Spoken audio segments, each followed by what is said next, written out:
In late December of 2015, I was assigned to supervise a youth by the name of Joey.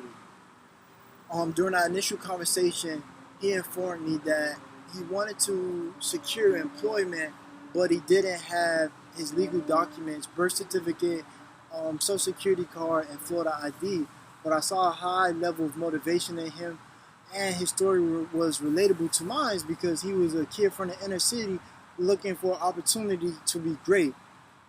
So it influenced me to have a high level of motivation to provide quality service to him by helping him secure these documents.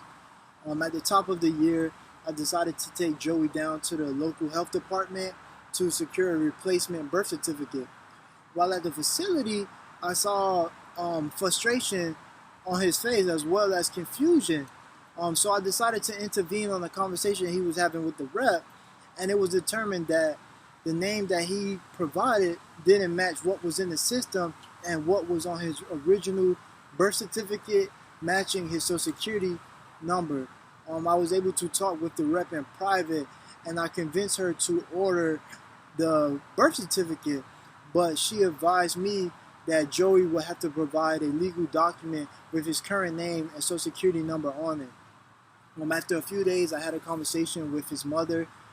She denied knowledge of the name change and possibly said that his dad was the one who was able to change his name when he was younger. But she was able to provide a legal document with his current name and social security number on it. Eventually, we was able to secure a replacement birth certificate, but now Joey was faced with the harsh reality that his new name was Joseph, and he really didn't know who this person was because he lived his whole entire life by the name of Joey.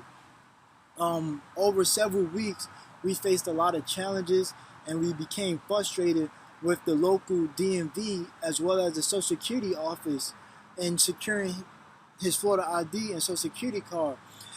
As you know, you need your Florida ID to get your Social Security card, and you need your Social Security card to get your Florida ID. Also, Joseph didn't have proof of residency because he stayed with his older brother and he had no bills in his name. As a result, I voiced my frustration with my supervisor, and in turn, he gave me a prep talk and informed me that with me being a street level bureaucrat, that I had to be responsible for providing a high quality of service to Joseph and to help him retrieve his Florida ID and Social Security card, as well as he will hold me accountable for this over the next several course of weeks. My supervisor was still checking up on me every other week to see if we was able to secure it, and I told him we had no luck. Eventually, my supervisor went down to the local DMV and spoke with their supervisor. This got me highly motivated to provide a higher level of quality, or the maximum level of quality I could provide to Joseph.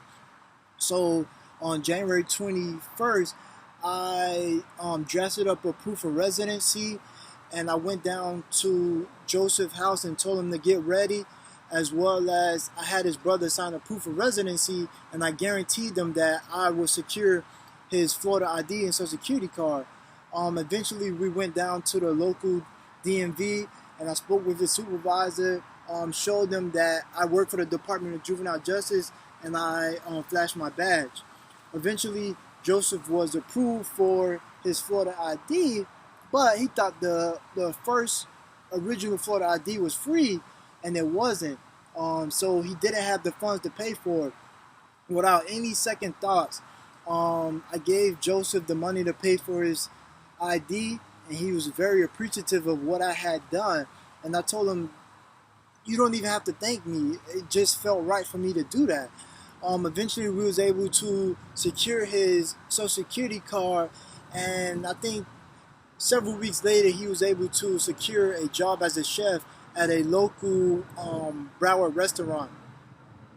This relates to the reading because it shows that my supervisor held me responsible for providing a high level of service, as well as held me accountable to secure Joseph new legal documents, as well as the fact that I was highly motivated to provide an increased level of a quality of service, as well as my supervisor empowered me